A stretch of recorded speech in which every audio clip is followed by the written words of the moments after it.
Saudara bisa baca sampai tulisan paling bawah? Oke. Karunia, tulisan di bawahnya apa saudara? Hatinya bagi dunia. Tadi Bapak Jo bilang begini.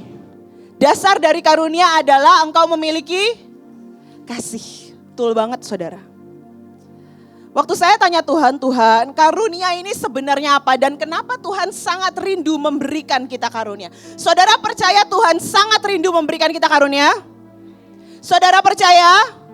Kenapa saudara? Karena ini hatinya buat dunia.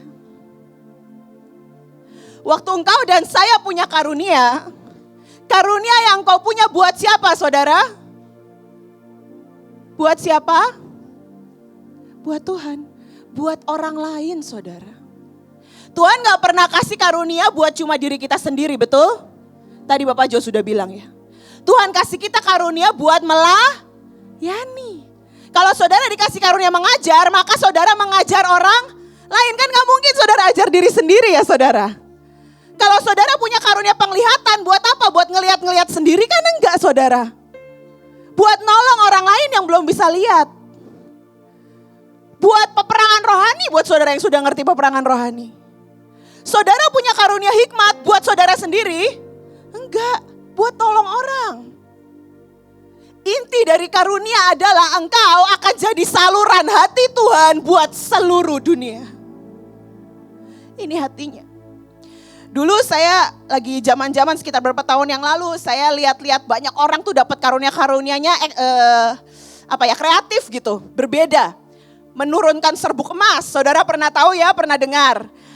Di satu gereja di Bethel Church, itu mereka pernah dalam 1 bulan, 2 bulan, setiap hari itu serbuk emas gak berhenti turun, sampai mereka ganti cleaning service terus saudara. Kenapa? Karena cleaning service-nya udah pusing. Itu serbuk emas dibersihin, di vakum tumbuh lagi. Vakum tumbuh lagi, vakum. Sampai kan mereka capek. Kerja 24 jam gak berhenti-berhenti. Terus dulu ada yang karunia menurunkan minyak dari surga. Ada beberapa orang lagi lawatan, mereka itu main musik, tiba-tiba tangannya berminyak, saudara. Ada yang mereka siapin wadah, saya nggak tahu saudara pernah lihat nggak ini di YouTube ya. Ada mereka siapin wadah, ini kayaknya di Amerika atau di Eropa saya lupa. Mereka siapin satu wadah, ada Alkitab di dalamnya. Satu hari tiba-tiba minyak itu keluar terus dari Alkitab. Sampai akhirnya mereka tungguin berhari-hari. Itu sampai wadahnya penuh dan Alkitabnya banjir sama minyak. Gak ada yang nuangin minyak. Terus dulu saya lihat begitu, saya gini, buat apa ya? Keren sih, itu keren banget. Keren gak saudara? Keren, tumbuh dengan sendirinya. Tapi buat apa? Saudara punya serbuk emas tuh buat apa sih saudara? Saya gak bisa lihat itu bisa dijual dan jadi uang. Terus buat apa? Dulu saya gini, keren sih Tuhan itu. Tapi buat apa? Tiba-tiba Tuhan jawab saya dengan sangat tegas bilang begini. Cara pikirmu pendek. Picik cara pikirmu. Kamu gak bisa mikir dari caraku berpikir. Kalau kamu dipakai Tuhan melakukan mujizat di depan mata banyak orang yang tidak mengenal Tuhan, maka mereka tidak bisa debatin kamu tentang apakah Tuhan ada atau tidak. Kalau ada orang mati bangkit tiba-tiba di depan mereka, apakah mereka bisa gini, apakah Tuhan ada? Gak bisa, lihat sendiri. Tiba-tiba waktu saudara doakan adik mereka, keluarga mereka, ayah mereka yang sakit, dokter sudah angkat tangan, tiba-tiba mereka sembuh. Apakah mereka bisa bertanya-tanya apakah Tuhan ada? Gak bisa kan saudara? Dan Tuhan berkata, itu caraku untuk membuat mereka percaya Tuhan itu ada. Karena itu ini hatinya buat dunia. Ini hatinya. Tapi kalau ini hatinya buat dunia, kita gak akan bisa salurin kalau kita gak bisa mengenal hati Tuhan. Amin. Dari mana engkau bisa sungguh-sungguh menggunakan karunia itu tanpa yang katanya tadi Bapak Jo udah bilang. Banyak orang punya karunia itu jadi sombong. Gimana supaya gak sombong? Kalau engkau kenal hatinya.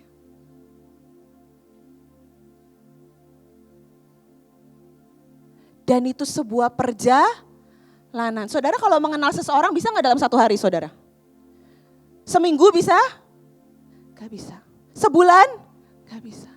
Saudara butuh bertahun-tahun, puluhan tahun bahkan.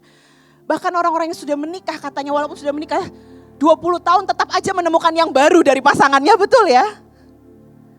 Apalagi sama Tuhan saudara, yang pribadinya beratus-ratus, banyak banget. Dan kalau engkau kenal hatinya, saya sangat kagum sama seorang jenderal Tuhan namanya Kathryn Kuhlman. Kalau saudara pernah dengar, dia sudah di surga sekarang, orang Amerika. Kenapa sejarah mencatat dia ini wanita. Dan zaman itu pengkhotbah wanita itu dilarang saudara. Tidak terlalu diangkat-angkat. Tidak terlalu boleh. Zaman tradisional. Tapi sejarah mencatat dibanding laki-laki hamba Tuhan pada masanya. Kesembuhan terbanyak terjadi pada saat dia KKR saudara. Kenapa? Karena setiap kali dia KKR, selain dia bergaul dengan Roh Kudus. Setiap kali dia lihat orang, dia bisa baca hati Tuhan buat setiap orang. Kalau dia lihat orang di kursi roda, dia lihat Tuhan nangis lihat orang ini di kursi roda. Kalau dia lihat orang stroke sudah puluhan tahun, dia lihat mata Tuhan yang sangat sedih melihatnya. Dan sangat ingin dia bebas. Dan ada kalanya dia gak doa, dia cuma pandangi orang-orang. Dan tiba-tiba mereka sembuh satu persatu. Kenapa? Karena hatinya. Amin. Saudara tak kenal maka tak sayang. Nama saya Nancy Tejo. Saya pelayan Tuhan di Mahanaim. Saya bagian dari penari, bagian dari guru, pengajar. Tapi saya juga melayani anak-anak kebutuhan khusus. Nanti kalau saudara dapat kelas seminar autis kok jadi promosi, bukan ya? Kalau saudara terpilih seminar autis ya itu kelas saya. Tapi saya nggak promosi loh saudara. Cuma perkenalan. Lanjut. Karunia versus talenta. Tadi kelas pertama talenta, mungkin supaya kita bisa bedain apa bedanya. Karunia adalah murni pemberian Tuhan. Kalau talenta itu bakat yang Tuhan sudah tanam benih. Engkau sudah punya benih sejak engkau lahir, sejak engkau diciptakan itu sudah ada. Tinggal digali dan ditemukan. Ya saudara, kalau karunia dalam perjalanan melayani Tuhan, Tuhan menambahkan karunia yang belum tentu dari kecil engkau punya. Mudeng gak saudara? Ya, itu bedanya karunia dengan talenta. Next. Karunia Roh Kudus bahasa Yunaninya yang pintar bahasa Yunani, pneumatikon. Akar katanya artinya meniupkan seseorang yang bernafas dan menghembuskan nafas. Jadi saudara dan saya cuma bisa dapat karunia kalau Roh Kudus itu meniupkan sesuatu dalam hidup saudara. Saudara pernah lihat hamba-hamba Tuhan yang kalau KKR begini saudara? Pernah lihat ya? Karena itu akar kata karunia sebenarnya artinya. Dihembuskan. Next. Ayat 1 Korintus ini sebenarnya 12 ayat 11. Tetapi semuanya ini dikerjakan oleh Roh yang satu dan yang sama yang memberikan karunia kepada tiap-tiap orang secara khusus seperti yang dikehendakinya. Jadi yang memberikan karunia ini adalah Roh yang sama.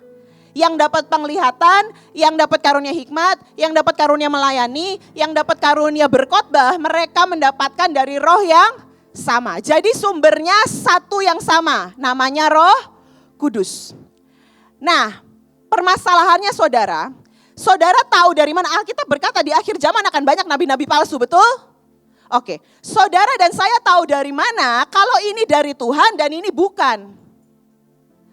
Yang paling penting dari karunia selain yang pertama tadi dasarnya adalah kasih dan belas kasihan. Saudara dan saya perlu mengenal Roh Tuhan. Gimana caranya kenal tadi saudara? Saudara jalan bareng. Boleh minta satu penari, siapa? Karen. Saya belum terlalu sering jalan sama Karen sih, jadi saya belum terlalu kenal. Kalau Ibu Nita saya sering. Anggap ya, wah ada Ibu Iin, shalom Bu. Tiba-tiba deg-degan tambah 50%. Oke. Saudara ya, misalnya saya jalan bareng sama Karen. Tidur satu kamar gitu misalnya saudara ya. Saudara kalau tidur satu kamar pasti jadi sering berantem, benar gak saudara?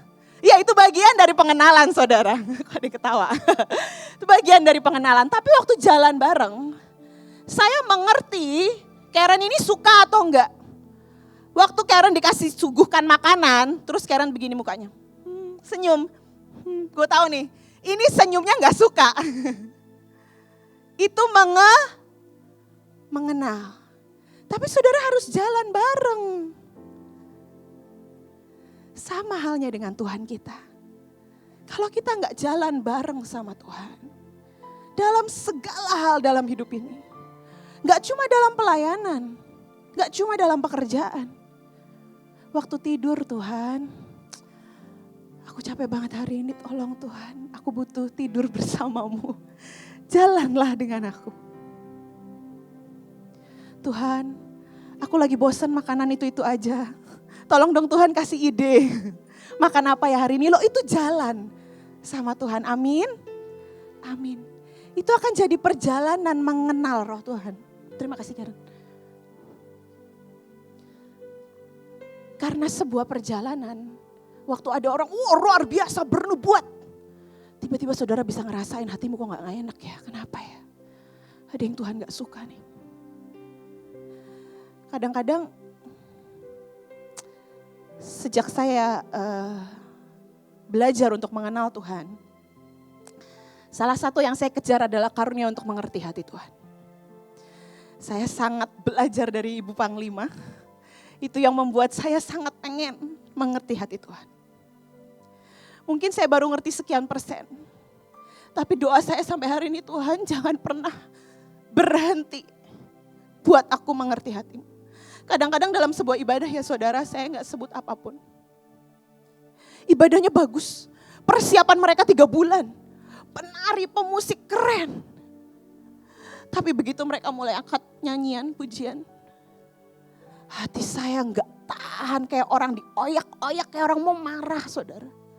Saya gini, kalau pakai akal pikirannya ini gak masuk akal ini. Kenapa dalam sebuah ibadah yang baik-baik saja, hati mau marah? Saya sampai kadang-kadang mikir-mikir, tadi gue habis kesel sama siapa ya? Perasaan gak habis marah sama siapa-siapa deh. Kenapa ya kok hati kesel? Terus kalau saya mulai ngerti, oh iya ini bukan hati saya mungkin. Tuhan ada apa? Lalu Tuhan akan mulai curhat. Kamu tahu gak apa yang mereka lakukan? Loh Tuhan kalau curhat itu buat jelek-jelekin orang bukan saudara? Bukan. Buat apa? Buat menyembuhkan. Buat kita menyampaikan untuk kesembuhan. Tapi tadi Bapak Joawi bilang bahayanya kalau nabi adalah suka nunjuk-nunjuk. Benar ya saudara ya? Kamu, Tuhan gak suka sama yang kamu lakukan gitu ya. Terus banyak orang sakit hati karena sering ditunjuk-tunjuk. Nah ini bahaya saudara ya. Jangan jadi nabi begitu saudara. Tapi itu sebuah perjalanan mengenal roh Tuhan. Supaya saudara sekali lagi karunia yang kau punya untuk membantu dan menolong orang lain. Next. Oke, kenapa Tuhan rindu memberi karunia? Next. Ini saudara, ini gambar apa saudara? KKR. Ya, ada apa di dalam KKR ini? Lawatan jiwa. Kenapa Tuhan rindu memberi karunia? Buat ini saudara. Buat jiwa-jiwa yang kau lihat di atas ini. Buat kanan kirimu, depan belakangmu. Serong kanan, serong kiri. Buat ini. Ini hatinya, amin. Next. Tadi udah ya dijelasin sama Kojo, jadi saya gak mau lama-lama. Oke, tadi yang pertama kasih ya buat jiwa-jiwa. Yang kedua 1 Korintus 12 ayat 4-7. Ada rupa-rupa karunia tetapi satu roh, dan ada rupa-rupa pelayanan tetapi satu Tuhan, dan ada berbagai-bagai perbuatan ajaib, tetapi Allah adalah satu yang mengerjakan semuanya dalam semua orang. Tetapi kepada tiap-tiap orang dikaruniakan pernyataan roh untuk kepentingan, buat apa saudara? Untuk kepentingan bersama. Sekali lagi karunia diciptakan untuk saling melengkapi. Engkau dan saya diciptakan untuk kerja sama saudara. Enggak kerja sendiri, buat kerja sama. Amin. Amin ya. Jadi jangan ada yang udah saya sangat peka, saya paling peka. Jadi saya enggak bisa dengerin kanan kiri. Jangan ya saudara ya. Karunia untuk saling melengkapi. Next. Destiny kita masing-masing. Karunia diberikan sesuai panggilan dan destiny Tuhan dalam hidup kita. Dalam Keluaran 36 ada cerita tentang dua orang yang namanya Besaleel dan Aholiab. Mereka dikaruniai Tuhan keahlian dan pengertian sehingga ia tahu melakukan segala macam pekerjaan untuk mendirikan tempat kudus tepat menurut yang diperintahkan Tuhan. Jadi saudara dan saya kalau kita dapat karunia itu akan sejalan dengan destiny saudara. Atau sejalan dengan tujuan hidup saudara. Waktu saudara dikasih karunia mengajar, maka tujuan hidupmu adalah membantu banyak orang mengerti banyak hal. Baik tentang Tuhan maupun tentang pekerjaan. Atau tentang diri mereka sendiri. Waktu saudara dikasih karunia mendengarkan. Berarti pelayanan saudara tentang ngonselingin orang, mendengarkan orang. Ya saudara, gak semua orang loh pintar mendengarkan orang. Ada yang baru dengerin 2 menit, aduh. Udah deh intinya aja, ceritanya apa intinya gitu ya. Tapi ada orang bisa panjang lebar dengerin, sabarnya luar biasa. Loh karena itu karunia. Next. Karunia adalah senjata dan alat yang Tuhan berikan untuk kita supaya bisa menyelesaikan tugas sebagai duta Tuhan di dunia ini. Saudara dan saya duta Tuhan, amin. Amin. Amin. Next. Tuhan itu adalah pemberi, He is a giver. Salah satu karakternya, pribadinya yang gak bisa tidak adalah memberi. Bahkan dirinya sendiri aja dia beri kok, bener kan saudara? Dia mati buat kita bukan? Karena itu that's why dia mau kita jadi juga seorang pemberi. Karunia yang saudara terima dari Tuhan adalah untuk memberi. Next. Apa saja karunia yang Tuhan ingin berikan? Ini dari 1 Korintus 12 ayat 8 sampai 11. Oke, nanti saudara bisa baca sendiri ya, saya nggak mau bahas semuanya satu-satu karena waktu. Yang pertama, sebab kepada yang seorang Roh memberikan karunia untuk berkata-kata dengan hikmat. Nah, saudara saya mau coba gini, saudara kenal nggak karunia dalam diri saudara? Saya yakin nggak mungkin ada di satu ini nggak punya, di setiap tempat ini yang nggak punya karunia. Kecuali saudara benar-benar petobat baru, Tapi menurut saya yang ada di retret kelas ini bukan. Karunia berkata-kata dengan pengetahuan. Gak semua orang itu punya karunia buat belajar pengetahuan, ilmu pengetahuan. Tapi ada orang-orang punya karunia, ada seorang hamba Tuhan namanya Caroline Leaf, ini orang New Zealand. Dia itu S3, sangat pintar, dia ini ahli otak. Memang dia kerja sebagai neurologis itu ahli syaraf saudara. Tapi karena dia anak Tuhan dan Tuhan tiba-tiba bukakan sama dia bahwa Roma 12 berkata, Roma 12 apa bukan ya? Maaf, pokoknya ada di Roma bilang begini. Biarlah engkau diperbaharui oleh perbaharuan budimu. Jadi dia bilang gini, orang itu otaknya sebenarnya bisa disembuhkan. Mau error kayak apapun, mau habis kecelakaan pun otaknya bisa disembuhkan. Gak ada yang gak bisa. Karena ilmu pengetahuan berkata gak bisa. Kalau otak manusia sudah terbentur parah, udah pasti gak ada harapan. Tapi dia percaya firman berkata ada harapan. Dan karena itu dia mulai melayani sebagai dokter yang membukakan pikiran-pikiran manusia. Nah ini karunia berkata-kata dengan pengetahuan. Karena dia tahu dalam ilmu pengetahuan itu apa. Jadi yang dia kata-katakan bukan bahasa-bahasa kiasan. Tapi sungguh-sungguh terjadi. Next, kepada seorang yang roh yang sama memberikan iman. Siapa di sini saudara itu punya karunia iman? Setiap kali menghadapi kemustahilan, saudara pasti tahu saudara bisa hadapi. Boleh angkat tangan? Pak John ya langsung paling tinggi. Ini yang benar nih karunia imannya luar biasa. Oke, next. Waduh kecil maaf. Kepada yang seorang roh memberikan kuasa untuk mengadakan mujizat. Siapa yang punya kuasa mengadakan mujizat? Pak John lagi paling tinggi. Wah luar biasa. Karunia bernubuat. Oke. Karunia membedakan roh. Wah kok gak banyak. Karunia berkata-kata dalam bahasa roh. Nah ini. Loh kok gak banyak saudara? Siapa sudah dibaptis Roh Kudus? Oke. Ini karunia karena gak semua orang bisa mendapatkan. Amin. Dan karunia menafsirkan bahasa roh. Next. Roma 12 ayat 6b sampai 8. Ada lagi tadi bernubuat sudah, karunia untuk melayani. Banyak orang berpikir semua orang bisa melayani, belum tentu saudara. Ada orang kalau dilayani malah bikin orang kesel. Tapi ada orang itu bisa melayani tepat sesuai kebutuhan setiap orang. Oh, orang ini sensitif, saya harus pelan-pelan kalau melayani dia. Oh, orang ini periang, saya harus cari yang heboh dan menyenangkan kalau bersama dengan dia. Jadi dia betah kalau tinggal sama saya. Ini karunia melayani. Karunia mengajar, ya itu saudara tahu ya. Kalau saudara mengajar, orang-orang diberkati, itu karunia mengajar. Karunia menasihati, ini juga penting. Mari para pelayan Tuhan, kita butuh karunia menasihati. Apalagi di era seperti ini, di zaman seperti ini, kita sangat butuh ini. Oke, next, karunia membagi-bagikan sesuatu. Nah ini karunia saudara. Orangnya pengen bagi-bagi aja. Mau uang tinggal 5.000 juga pengen bagi-bagi. Pokoknya pengen bagi-bagi. Ada saudara mungkin angkat tangan. Gak pernah takut kurang, pengennya bagi-bagi. Nah itu karunia saudara. Next. Karunia memberi pimpinan. Siapa di sini pemimpin? Kelas leader dan commander rata-rata pemimpin. Kok gak banyak pemimpin saudara? Oke, gak apa-apa ya. Di keluarga juga pemimpin loh saudara. Sebagai orang tua, sebagai kakak. Karunia menunjukkan kemurahan. Jadi kalau melakukan sesuatu buat orang, saudara gak dibales juga saudara gak kesel.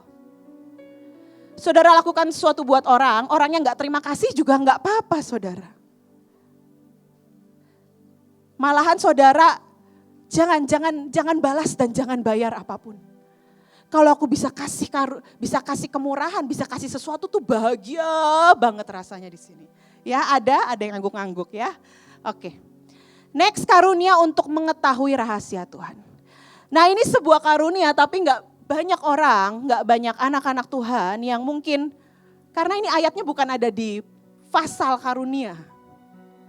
Tapi ayatnya berkata jawab Yesus kepadamu, sorry ya itu tulisannya rada ketimpa, Matius 13 ayat 11 saudara.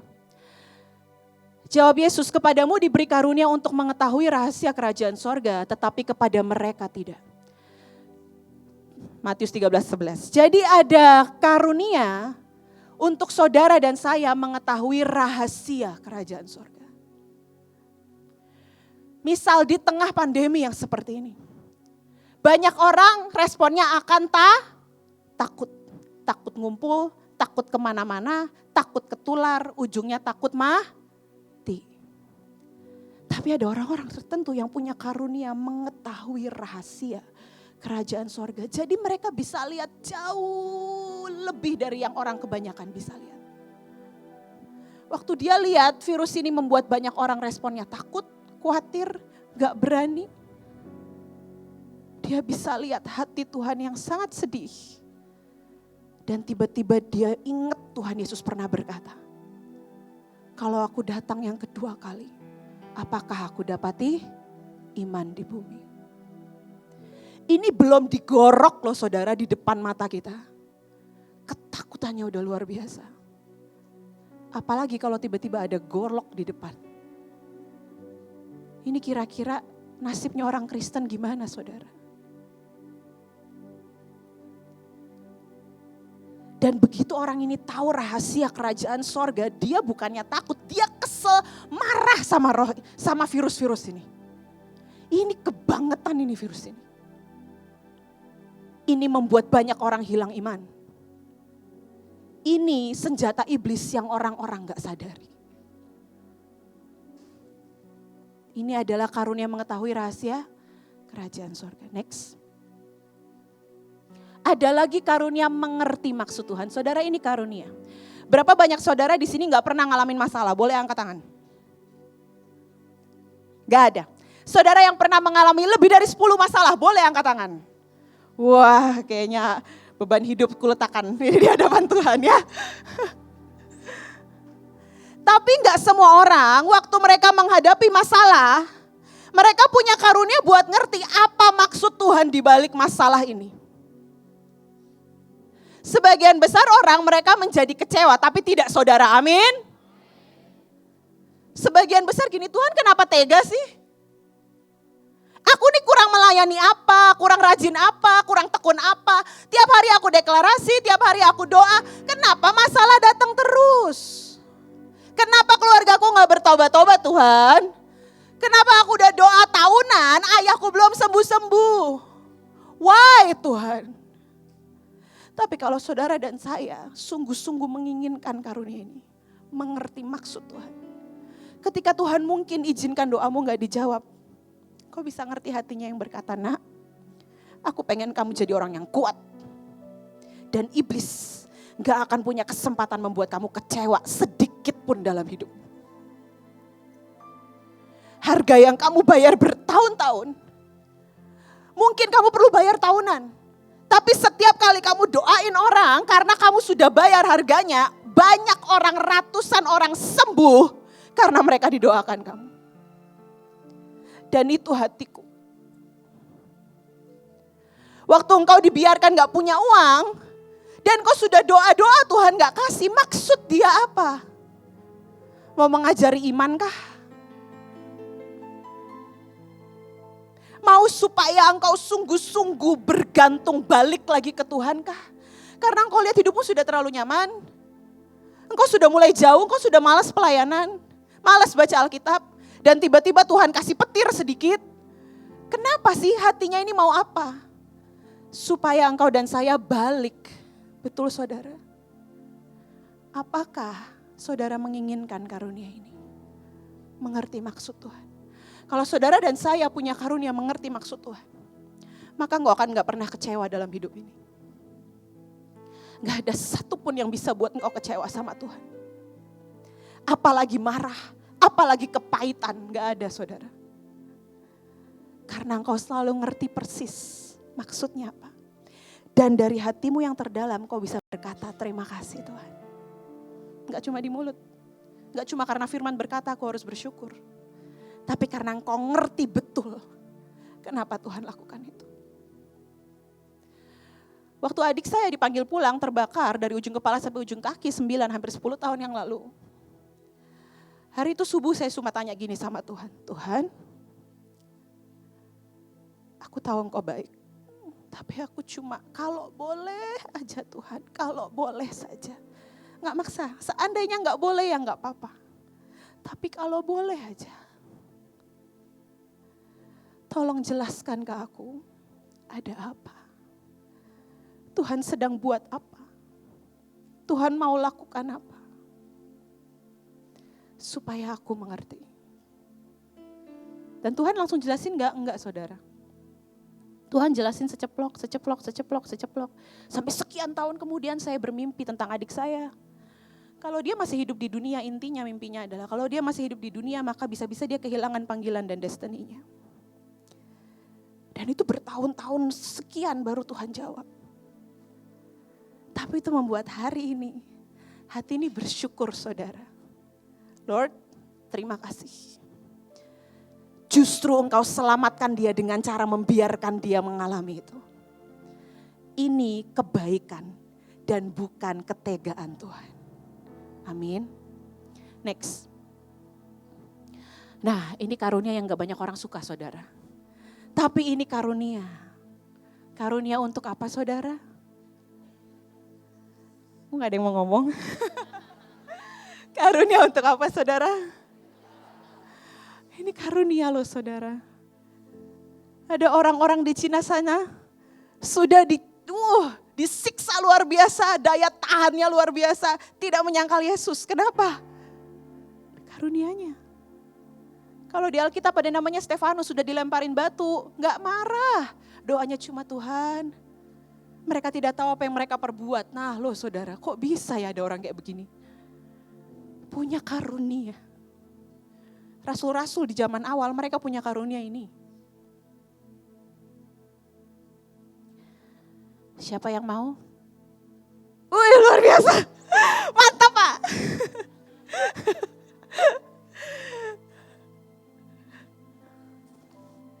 Tapi Tuhan pasti memberikan tepat sesuai dengan bagian kita masing-masing. Amin. Next.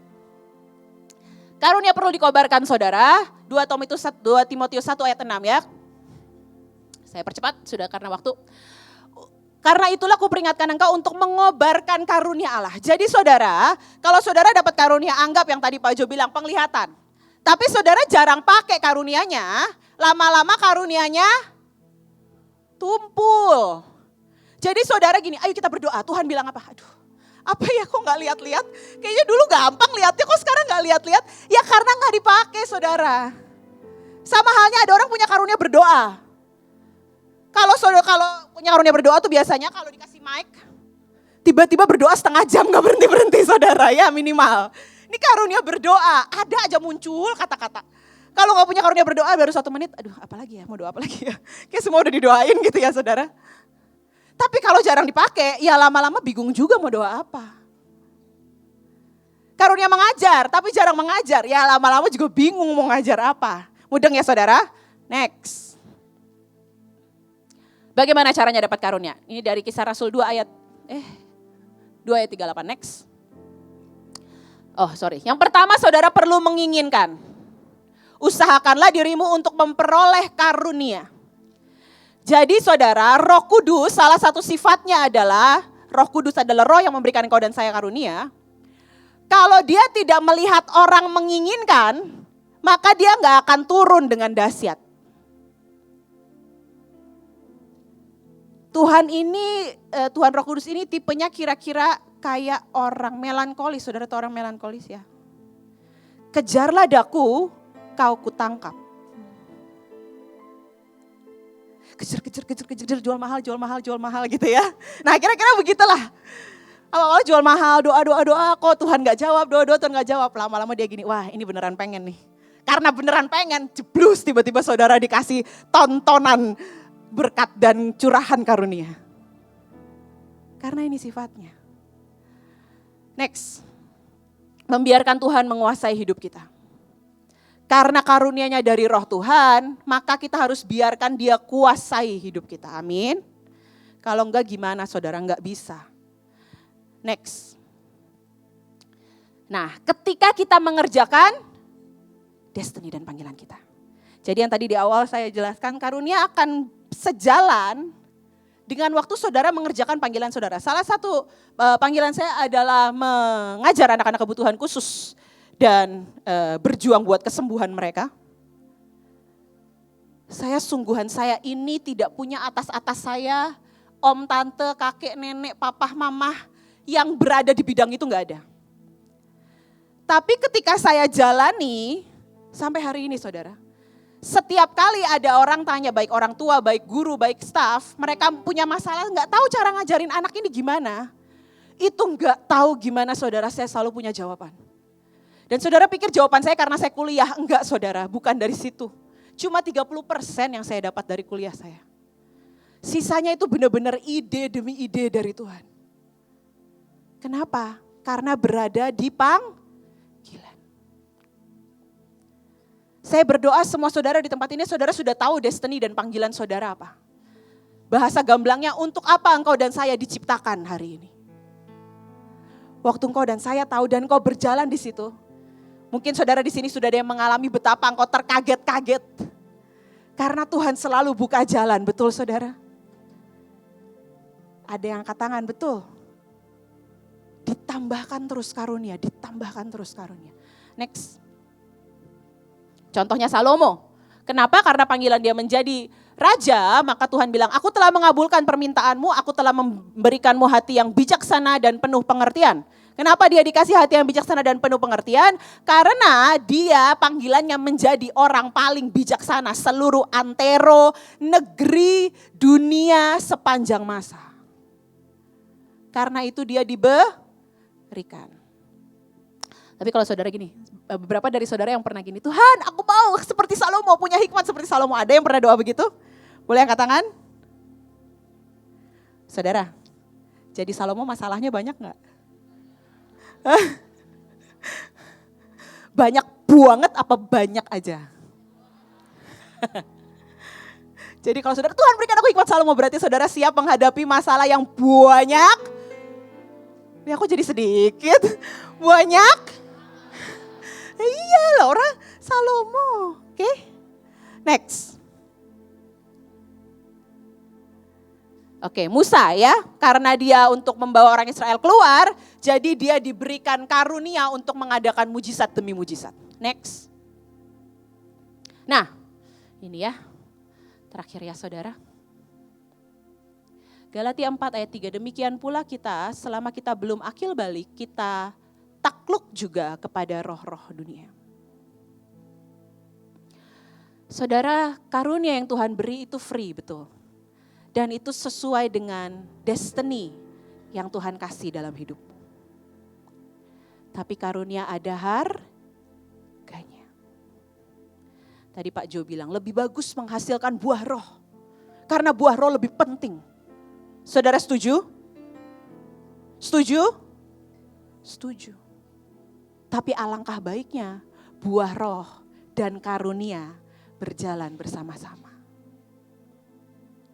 Karena kalau buah roh butuh proses, saudara. Makanya kadang-kadang harganya itu apa? Saudara dan saya akan dibawa dalam proses. Tiba-tiba begitu engkau menghasilkan buah, menghasilkan tunas, bahkan baru tunas.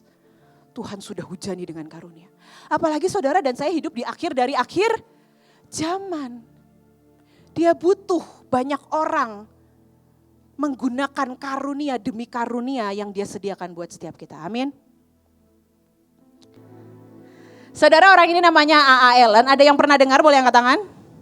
Oke, saudara tahu cerita hidupnya? Dia ini lahir dari keluarga orang tua alkoholik dan perokok berat. Mereka bahkan menanam ganjanya sendiri. Dia dari bayi, kalau nangis gak bisa diam dikasih ganja, saudara.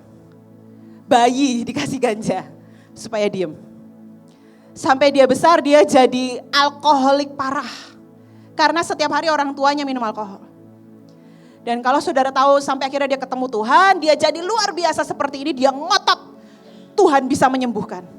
Tapi saudara tahu di hari terakhir hidupnya, sebelum dia dipanggil pulang sama Tuhan. Dia mati karena apa saudara? Overdosis alkohol. Dia punya penyakit liver hati karena alkohol yang terlalu berat. Hatinya ini udah parah. Dan dia gak mau ke dokter karena dia percaya, loh dia doain orang sembuh kok. Kenapa Tuhan gak bisa menyembuhkan dia? Tapi kenyataannya Tuhan gak sembuhkan sampai hari dia dipanggil Tuhan. Saya rasa dia hari itu overdosis karena dia udah gak tahan sakitnya. Jadi dia minum alkohol buat menghilangkan rasa sakit. Saudara, ada harganya. Kalau Tuhan tiba-tiba pakai engkau dalam karunia kesembuhan. Dan engkau punya penyakit, keluargamu punya penyakit, Tuhan gak sembuhin. Kita tetap gak punya hak buat protes sama Tuhan. Itu hak Tuhan. Itu kebaikannya. Bahasanya Paulus, cukuplah kasih karuniaku bagimu. Kalau saudara punya karunia mendengar suara Tuhan, karunia penglihatan, tapi waktu saudara punya masalah, saudara gak bisa dengar Tuhan. Seolah-olah ada hari-hari Tuhan gak jawab. Kalau saudara doain orang jawabnya cepat. Loh itu proses Tuhan. Tapi Tuhan kita tidak pernah salah. Amin. Tidak pernah salah. Dia tidak pernah tahu caranya buat salah. Waktu dia berikan engkau dan saya karunia. Mari terima, mari kembangkan. Mari biarkan dia proses karena semua ada harganya. Amin. Amin.